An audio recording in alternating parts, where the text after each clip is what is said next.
tutkanma sayıplapındek haltına atamayıp da. Atıyor atamızın. Oy. Mamtalda açkan kıyır boytak. Dağınlık bunu işte koyup hepsi. Üstü top koyup açsama bunu da mağam kaldıraş. Hop altında kımmet. Aldırayım hemen. Az kaldın abi benim düşüyor yerde. Dağınlık bunu işte koyup üstün koçanlık olsun. Davut'u önde başka adam yerden kılıç diyen yakşı bir kıslet o. Sayıplı düğüne sana kütremeye kattı haltına. Sen kum etip koy sayıplı tıklaşının bolsa. Adamda tuz yakla. Kutun kişi olsun o sen boydak. Ay buradan çok iyi aldırdım. Kaçak bakalım. Kını kutu. O kutum toymayan kıyır boydak. Sen mi doymaysa? Korkar diye topakka. Ne vereyim? Hop bak duyarım. Bunu hepsi. Abi da kılayım kan yapmışım ha. Kız hep yetmiyor bak. Bunu.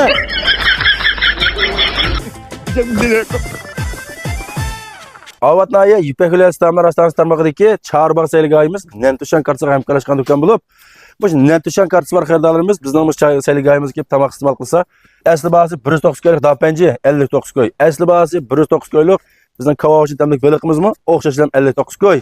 Undan boshqa Nentuşan kartısı var xaridalarımız Nentuşan kartısındaki maxsus e'tiborlardan har vaqt bahramlarsizlar, ya'ni sovuq ichimliklarni haqsiz ichalaysizlar. Tamaqlardan o'xshashlam Yipek elchisiga o'xshash e'tibor qilib faoliyatimizdan foydalanib bahramlashinglarni umid qilamiz.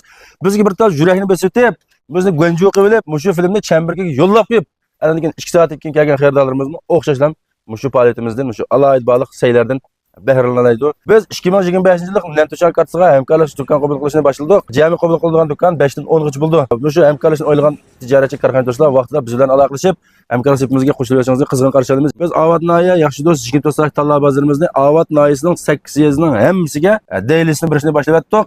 O'zimizning yezida tanlab bazarini ochib, o'zimizning bir iyligini tiklashni o'ylashgan qarindoshlar bo'lib qolqasimi vaqtimiz aloqalashsangiz bo'ldi. Charbon Seyligayimizning o'rni bo'lsa, Qo'shto'g'roq restoranining oldidagi yo'ldan Nail xalq doktorxonasiga qarab yo'nalishda Qizilchiroqdan o'tib 50-60 metr mang'an ekanlar yo'lning so'l qo'l tarafida. Yani burunqi 80 tam ormalg'ının udulda. O'rin zakaz qilish nomeri bo'lsa 50 96 300 50 96 300